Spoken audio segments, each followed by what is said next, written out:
ವಿದ್ಯಾರ್ಥಿಗಳೇ, ಈಗ ನಿಮಗೆ ನಾವು ಆನ್ಲೈನ್ ಪಾಠ ಮಾಡಲು ವಿಶ್ವವಿದ್ಯಾಲಯಗಳು ನಮಗೆ ಸೂಚನೆ ಮಾಡೋದ್ರಿಂದ, ಯಾಕಂದರೆ ಈಗ ಕೊರೋನಾ ಸಮಯದಲ್ಲಿ ಲಾಕ್ಡೌನ್ ಇರೋದ್ರಿಂದ ನಾವು ಮನೆಯಲ್ಲಿ ಕೂತು ಪಾಠಗಳ ಬೋಧನೆಯನ್ನು ಮಾಡಬೇಕಾಗಿದೆ. ಈಗಾಗಲೇ ನಿಮಗೆ ನಾನು ಶಿಲಾಭ್ಯಾಸ ಕಾಪಿಯನ್ನು ಕೊಟ್ಟಿದ್ದೇನೆ. ಅದನ್ನು ನೀವೆಲ್ಲರೂ ನನಗೆ ಮುಟ್ಟಿದ ಬಗ್ಗೆ ತಾವುಗಳು ತಿಳಿಸಿದ್ರಿ. ಈಗ ಆರೋಗ್ಯ ಮತ್ತು ದೈಹಿಕ ಶಿಕ್ಷಣದ ಘಟಕ ಒಂದರ ಬಗ್ಗೆ ಆರೋಗ್ಯ ಶಿಕ್ಷಣದ ಬಗ್ಗೆ ತಮಗೆಲ್ಲರಿಗೂ ನಾನು ಈಗ ಪಾಠವನ್ನು ಮಾಡ್ತಾ ಇದ್ದೇನೆ. ಆರೋಗ್ಯದ ಅರ್ಥ ಮತ್ತು ವ್ಯಾಖ್ಯೆಗಳ ಕುರಿತು ನಿಮಗೆ ನಾನು ಈಗ ತಿಳಿಪಡಿಸುತ್ತೇನೆ. ಆರೋಗ್ಯದ ಅರ್ಥ ಹೆಲ್ತ್, ಇದು ಆಂಗ್ಲ ಭಾಷೆಯ ಮೂಲ ಪದವಾಗಿದ್ದು ಇದರ ಅರ್ಥ ಸುರಕ್ಷಿತ ಮತ್ತು ಭದ್ರವಾಗಿರುವ ಶರೀರದ ಸ್ಥಿತಿ ಎಂದು ಆಗುತ್ತದೆ. ಇದು ಮನುಷ್ಯನ ಆರೋಗ್ಯದ ಅಖಂಡತ್ವವನ್ನು ಸೂಚಿಸುತ್ತದೆ. ಅಂದರೆ ಆರೋಗ್ಯವು ದೇಹಕ್ಕೆ ಮಾತ್ರ ಸೀಮಿತವಾಗಿರದೆ ವ್ಯಕ್ತಿಯ ಮನಸ್ಸಿನ ಸ್ಥಿತಿಯನ್ನು ಅವಲಂಬಿಸಿದೆ. ದೈಹಿಕ ಮತ್ತು ಮಾನಸಿಕ ಚಟುವಟಿಕೆಗಳು ಪರಿಸರದೊಂದಿಗೆ ಹೊಂದಿಕೊಂಡು ಎಲ್ಲ ಆಂತರಿಕ ಮತ್ತು ಬಾಹ್ಯ ಚಟುವಟಿಕೆಗಳು ಸುಗಮವಾಗಿ ಸಮರ್ಪಕವಾಗಿ ನಡೆಯುತ್ತಿರಬೇಕು. ಆರೋಗ್ಯ ಎಂದರೆ ರೋಗ ರುಜಿನಗಳಿಂದ ಮುಕ್ತವಾಗಿರುವುದಲ್ಲದೆ ದೇಹದ ಎಲ್ಲ ಅಂಗಾಂಗಗಳು ಹಾಗೂ ಎಲ್ಲ ಪಂಚೇಂದ್ರಿಯಗಳು ಕ್ರಿಯೆಗಳು ಸರಿಯಾಗಿ ನಡೆಯುತ್ತಿರಬೇಕು. ಹೆಚ್ಚಿನ ದೈಹಿಕ ಶ್ರಮ ವಹಿಸುವಂತಿರಬೇಕು. ಪರಿಸರದ ವೈಪರೀತ್ಯವನ್ನು ಸಹಿಸುವಂತಿರಬೇಕು. ರೋಗ ರುಜಿನಗಳು ಹರಡದಂತೆ ಪ್ರತಿಕಾಯಗಳ ಶಕ್ತಿ ಹೆಚ್ಚಿರಬೇಕಾದರೆ ಮಾನಸಿಕ ಸ್ಥಿತಿಯನ್ನು ಸಹ ಹೊಂದಿರುವುದೇ ಆರೋಗ್ಯ. ಅಂದರೆ ಆರೋಗ್ಯ ಅಂತಂದರೆ ಒಬ್ಬ ವ್ಯಕ್ತಿ ರೋಗದಿಂದ ಮುಕ್ತವಾಗಿರುವುದೇ ಆರೋಗ್ಯ. ರೋಗದಿಂದ ಮುಕ್ತವಾಗಿರುವಂತಂದರೆ ಏನು? ಮನುಷ್ಯ ಆರೋಗ್ಯವಾಗಿರಬೇಕಂತಂದರೆ ದೈಹಿಕವಾಗಿ, ಮಾನಸಿಕವಾಗಿ, ಭಾವನಾತ್ಮಕವಾಗಿ, ಆಧ್ಯಾತ್ಮಿಕವಾಗಿ ಪರಿಶುದ್ಧತೆಯನ್ನು ಕಾಪಾಡಿಕೊಳ್ಳಬೇಕು. ಮುಂದೆ ಅವನ ಎಲ್ಲ ಪಂಚೇಂದ್ರಿಯಗಳು ಕೂಡ ಯಾವುದೇ ತಪ್ಪುಗಳಿಲ್ಲದೆ ನಡೆದುಕೊಳ್ಳಬೇಕು. ಅಂದಾಗ ಮಾತ್ರ ಆ ವ್ಯಕ್ತಿ ಆರೋಗ್ಯವಂತ ವ್ಯಕ್ತಿ ಅಂತ ನಾವು ಹೇಳ್ಬೋದು. ಈಗ ಅದರ ಬಗ್ಗೆ ನಿಮಗೆ ಒಂದಷ್ಟು ವ್ಯಾಖ್ಯೆಗಳನ್ನು ಹೇಳಲಿಕ್ಕೆ ಹೇಳಲಿಕ್ಕೆ ಪ್ರಯತ್ನಿಸ್ತಾ ಇದ್ದೇನೆ. G.M. ವಿಲಿಯಮ್ಸನ್ ಅವರು, ಆರೋಗ್ಯವು ಜೀವನದ ಗುಣಮಟ್ಟವಾಗಿದ್ದು ವ್ಯಕ್ತಿಯು ಚೆನ್ನಾಗಿ ಬದುಕಿ ಚೆನ್ನಾಗಿ ಸೇವೆ ಸಲ್ಲಿಸುವಂತೆ ಮಾಡುತ್ತದೆ. ಅಂದರೆ ಆರೋಗ್ಯವು ಜೀವನದ ಒಂದು ಗುಣಮಟ್ಟ. ಅಂದರೆ ಶಾಲೆಯಲ್ಲಿ ಆಗಿರ್ಬೋದು, ಮನೆಯಲ್ಲಿ ಆಗಿರ್ಬೋದು, ನಾವು ಆರೋಗ್ಯದ ಬಗ್ಗೆ ಶಿಕ್ಷಕರಿದ್ದಂಥವರು ಬಹಳಷ್ಟು ಪರಿಶ್ರಮ ವಹಿಸಿ ಆರೋಗ್ಯದ ತತ್ವಗಳನ್ನು, ಆರೋಗ್ಯದ ಒಂದು ವೇದಾಂತಗಳನ್ನು ಮಕ್ಕಳಲ್ಲಿ ತಿಳಿಸಿಪಡಿಸಬೇಕಾಗ್ತದೆ. ಮೊದಲು ಮನೆಯಲ್ಲಿ ಆರೋಗ್ಯದ ಕಡೆ ಹೆಚ್ಚಿನ ಗಮನವನ್ನು ನಾವು ಕೊಡಬೇಕಾಗಿದೆ. ಯಾಕಂತಂದರೆ ಭಾಳಷ್ಟು ಬಡತನ ಸ್ಥಿತಿಯಲ್ಲಿ ಹುಟ್ಟಿದಂಥ ಕುಟುಂಬಗಳಿರ್ತಾವೆ, ಭಾಳಷ್ಟು ಬಡರಾಷ್ಟ್ರವಾಗಿರೋದ್ರಿಂದ ಸಾಕಷ್ಟು ಹಳ್ಳಿಗಾದಂಥ ಮಕ್ಕಳು ಬಂದಿರ್ತವೆ. ಅಲ್ಲಿ ಸರಿಯಾದ ಒಂದು ಅಸ್ತವ್ಯಸ್ತವಾದಂಥ ಮನೆ ಕೆಲಸಗಳಲ್ಲಿ ಹಿತ್ತಲಲ್ಲಿ ಅರಿವಿನ ಹಾಕುವ ಮುಖಾಂತರವಾಗಿ ಮನೆಯಲ್ಲಿ ಸ್ವಚ್ಛತೆಯನ್ನು ಮಾತ್ರ ಆರೋಗ್ಯದ ಕಡೆ ಮಕ್ಕಳಿಗೆ ಗಮನಕ್ಕೆ ಕೊಡಲಿಕ್ಕೆ ಆಗುವುದಿಲ್ಲ. ಅದಕ್ಕೆ ಮಕ್ಕಳಿದ್ದಂಥವರಿಗೆ ನಾವು ಶಿಕ್ಷಕರಿದ್ದಂಥವರು ಆರೋಗ್ಯದ ಬಗ್ಗೆ ಬೋಧನೆಯನ್ನು ಮಾಡಬೇಕಾಗ್ತದೆ. ಯಾವ ರೀತಿಯಾಗಿ ಮನೆಯಲ್ಲಿ ನೀವು ಆರೋಗ್ಯವನ್ನು ಕಾಪಾಡಿಕೊಳ್ಬೇಕು, ನೀವು ಸ್ವಚ್ಛತೆಯನ್ನು ಕಾಪಾಡಿಕೊಳ್ಬೇಕು ಅನ್ನೋದನ್ನು ಮಕ್ಕಳಿಗೆ ನಾವು ತಿಳಿಸಬೇಕು.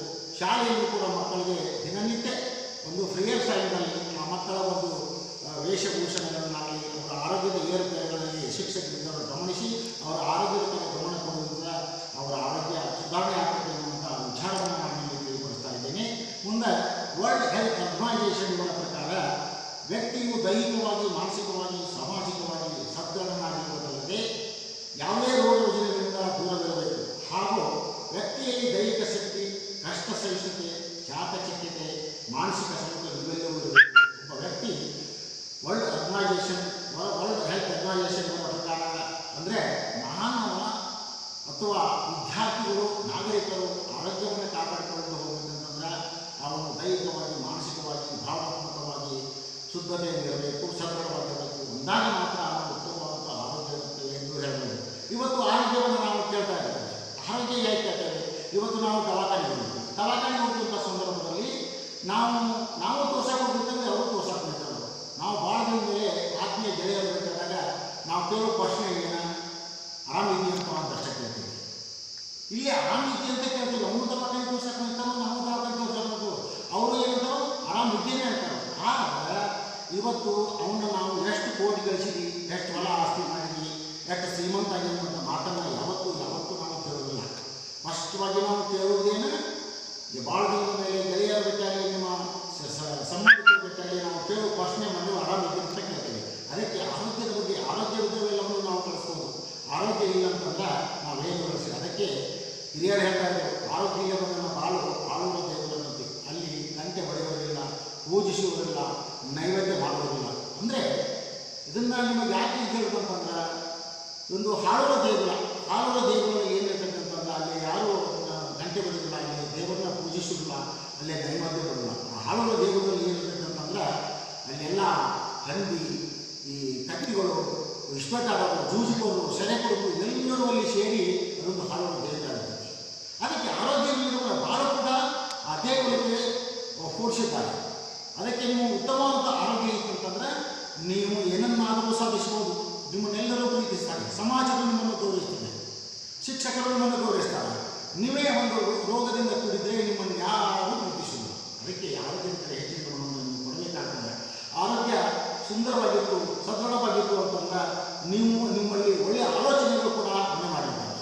ಅದೇ ರೋಗ ರುಜಿನದಿಂದ ಕೂಡಿದಂಥ ವ್ಯಕ್ತಿಯ ಮನಸ್ಸು ಯಾವ ರೀತಿ ಇರ್ತದೆ ಅಂತಂದ್ರೆ ಅವನು ಇನ್ನೊಬ್ಬರ ಸಂತೋಷವನ್ನು ಕಂಡು ಸುಖ ಪಡಲಾರ, ಅವರಿಗೆ ಅಸೂಯೆಯೇ ಬಯಸ್ತಾ ಇರ್ತಾನೆ, ಅವರಿಗೆ ಕೆಟ್ಟದ್ದನ್ನೇ ಮಾಡಬೇಕು ಅಂತ ಬಯಸ್ತಿದ್ದಾನೆ. ಅದೇ ಸದೃಢವಾದಂಥ ಸರಿದಂಥ ವ್ಯಕ್ತಿ ಯಾವತ್ತೂ ಎಲ್ಲರಿಗೂ ಒಳ್ಳೆಯದನ್ನೇ ಮಾಡುವಂಥ ವಿಚಾರಗಳನ್ನು ಇಟ್ಟುಕೊಂಡು ತನ್ನ ಜೀವನವನ್ನು ನಡೆಸ್ತಾ ಇರ್ತಾನೆ. ಅದಕ್ಕೆ ಆರೋಗ್ಯದ ಬಗ್ಗೆ ಇಷ್ಟೊಂದು ಮಾಹಿತಿಯನ್ನು ನಿಮಗೆ ತಿಳಿಸ್ತಾ ಇದ್ದೇನೆ. ಇನ್ನು ಮಹಾತ್ಮ ಗಾಂಧೀಜಿಯವರ ಪ್ರಕಾರ, ಮಹಾತ್ಮ ಗಾಂಧೀಜಿಯವರು ಹೇಳಬೇಕಂದ್ರೆ ಮನುಷ್ಯನ ಎಲ್ಲ ಪಂಚೇಂದ್ರಿಯಗಳು ನಿಮಗೆಲ್ಲ ಗೊತ್ತಬಾರದು. ಎಲ್ಲ ಈಗಾಗಲೇ ನೀವು ಪಂಚೇಂದ್ರಿಯಗಳು ಬರ್ತವೆ, ಜ್ಞಾನೇಂದ್ರಿಯಗಳು ಬರ್ತವೆ. ಎಲ್ಲ ಪಂಚೇಂದ್ರಿಯಗಳು ಯಾವ ದೋಷವಿಲ್ಲದೆ ದೋಷ ಮುಕ್ತವಾಗಿ ಕಾರ್ಯಗಳನ್ನು ಮಾಡ್ತಾವೋ ಆ ವ್ಯಕ್ತಿ ಮಾತ್ರ ಸಂಪೂರ್ಣ ಆರೋಗ್ಯವನ್ನು ತಿಳ್ಕೊಳ್ಬೇಕು. ಆದರೆ ಇವತ್ತಿನ ದಿನಮಾನಗಳಲ್ಲಿ ಎಲ್ಲ ಪಂಚೇಂದ್ರಿಯಗಳನ್ನು ಹಿಡಿದಲ್ಲಿ ಇಟ್ಕೊಳ್ಳೋಕ್ಕೆ ನಿಮಗೆ ಸಾಧ್ಯವಿಲ್ಲ, ಜ್ಞಾನೇಂದ್ರಿಯಗಳು ಕೂಡ ನಮಗೆ ಹಿಡಿದಲ್ಲಿ ಇಟ್ಕೊಳ್ಳಿಕ್ಕೆ ಸಾಧ್ಯವಿಲ್ಲ. ಆದರೆ ನಾವು ಆರೋಗ್ಯಕ್ಕೆ ಎಷ್ಟು ಅವಶ್ಯಕತೆ ಅಷ್ಟನ್ನಾದರೂ ಮಾಡಲಿಕ್ಕೆ ನಾವು ತಿಳ್ಕೊಳ್ಬೇಕು. ಯಾಕಂದರೆ ಎಲ್ಲ ಪಂಚೇಂದ್ರಿಯಗಳನ್ನು ಹಿಡಿದು ದೊಡ್ಡ ವೇಗಿಗಳಾಗ್ತೀರಿ, ನೀವು ದೊಡ್ಡ ಸನ್ಯಾಸಿಗಳಾಗ್ತೀರಿ, ಮಹಾಪುರುಷರಾಗ್ತೀರಿ. ಅದು ಬೇಡ. ನಿಮ್ಮ ಜೀವನಕ್ಕಾಗಿ ಆದರೂ, ನಿಮ್ಮ ಜೀವನ ಸಾಗಿಸಲಿಕ್ಕಾದರೂ, ನಿಮ್ಮ ಮನೆತನ ಸಾಗಿಸಲು ಹೆಣ್ಣು ಮಕ್ಕಳು ತಂದೆ ತಾಯಿಗಳನ್ನು ಪ್ರೀತಿಸುವಾಗಿ ಇರಬೇಕಂತಂದ್ರೆ ಪಂಚೇಂದ್ರಿಯಗಳನ್ನು ಸ್ವಲ್ಪ ಮಟ್ಟಿಗೆ ಅದನ್ನು ನೀವು ಗಮನದಲ್ಲಿ ಇಟ್ಕೊಂಡು ಅವನ್ನ ಪಾಲಿಸಬೇಕು. ಎಲ್ಲ ಜ್ಞಾನೇಂದ್ರಿಯಗಳು ಕೂಡ ನೀವು ನಿಮ್ಮ ಹದ್ದುಬಸ್ತಿದೆ ಅಂದಾಗ ಮತ್ತು ಉತ್ತಮ ಆರೋಗ್ಯವನ್ನು ಕಾಪಾಡಿಕೊಳ್ಳಲಿಕ್ಕೆ ಸಾಧ್ಯ. ಮುಂದೆ ಮಕ್ಕಳ ಆರೋಗ್ಯ ಸುಧಾರಿಸುವಲ್ಲಿ ಶಿಕ್ಷಕನ ಪಾತ್ರ. ಮಕ್ಕಳ ಆರೋಗ್ಯವನ್ನು ಸುಧಾರಿಸುವಲ್ಲಿ ಶಿಕ್ಷಕನ ಪಾತ್ರ ಅಂತಂದರೆ ಎಲ್ಲರೂ ಶಿಕ್ಷಕರಿಗೆ ಬಹಳಷ್ಟು ಜವಾಬ್ದಾರಿ ಇದೆ. ಇವತ್ತು ನಾವು 3 ಜನಾಂಗವನ್ನು ನೋಡ್ತಾ ಇದ್ದೇವೆ. ಶಿಕ್ಷಕರನ್ನು ನೋಡ್ತಾ ಇದ್ದೇವೆ, ಡಾಕ್ಟರ್ಗಳನ್ನು ನೋಡ್ತಾ ಇದ್ದೇವೆ, ವಕೀಲರನ್ನು ನೋಡ್ತಾ ಇದ್ದೇವೆ. ಆದರೆ ಒಬ್ಬ ಶಿಕ್ಷಕ ತಪ್ಪ ಮಾಡಿದಂಥ ಸಮಾಜ ಇವತ್ತು ನಮ್ಮನ್ನು ಬಹಳ ಕೆಟ್ಟ ದೃಷ್ಟಿಯಿಂದ ನೋಡ್ತಾ ಇದ್ದಾರೆ. ಶಿಕ್ಷಕನ ಮೇಲೆ ಜವಾಬ್ದಾರಿ ಸಾವಿರಾರು ವಿದ್ಯಾರ್ಥಿಗಳು ಆ ಶಿಕ್ಷಕನ ಅಡಿಯಲ್ಲಿ ಕಲಿತು ಮುಂದೆ ಉತ್ತಮ ಪ್ರಜೆಗಳಾಗಿ, ಉತ್ತಮ ನಾಗರಿಕರಾಗಿ ದೇಶವನ್ನು ನಿರ್ಮಾಣ ಮಾಡುವಂಥ ನಿರ್ಮಾಪಕರು ನೀವು ಆಗ್ತೀರಿ. ಅದಕ್ಕೆ ಶಿಕ್ಷಕರ ಜವಾಬ್ದಾರಿ ಭಾಳ ಇರ್ತದೆ. ಇವತ್ತು ವಕೀಲರು ತಪ್ಪು ಮಾಡಿದರೆ ನಡಿಬಹುದು, ಅವನು ಯಾರು ಪ್ರಶ್ನಿಸಿಲ್ಲ. ಒಬ್ಬ ಡಾಕ್ಟರ್ ಏನೋ ಪೇಷಂಟ್ ಸತ್ರು ಅವನು ಏನು ಮಾಡೋಕ್ಕಾಗಲ್ಲ. ಅದೇ ಒಬ್ಬ ಶಿಕ್ಷಕ ತಪ್ಪು ಮಾಡಿದಂತಂದ್ರೆ ಅವನು ಎಲ್ಲ ಸಮಾಜನೂ ಅವನನ್ನು ಬೈದ ಎಲ್ಲರಿಗೂ ಕೆಟ್ಟವನಾಗಿ ನಡ್ಕೊಳ್ಳುವಂಥ ಪರಿಸ್ಥಿತಿ ಬರ್ತದೆ.